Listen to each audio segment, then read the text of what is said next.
যখন কালো অংশটা চোখে পড়বে, যখন আপনি মসজিদে হেরমের গেট দিয়ে ঢুকবেন, যখন ওই Fahad gate, king Fahad gate আছে, যখন ঢুকবেন অনেক দূর থেকে কালো কালো কাবাগরের একটু একটু দৃশ্য ভেসে উঠবে চোখের সামনে।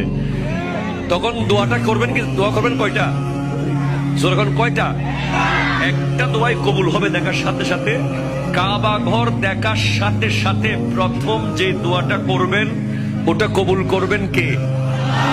এখন শিখে নেন, অনেক মানুষ জানেন না হিকমত।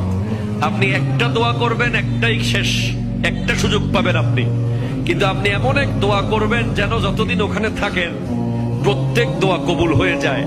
এই হিকমতি দোয়াটা শিখে নেন। আপনি বলবেন, আল্লাহ আমি 10, 12, 15 যতদিন এখানে থাকবো, যতগুলো দোয়া করব সব কবুল করে নিয়েন।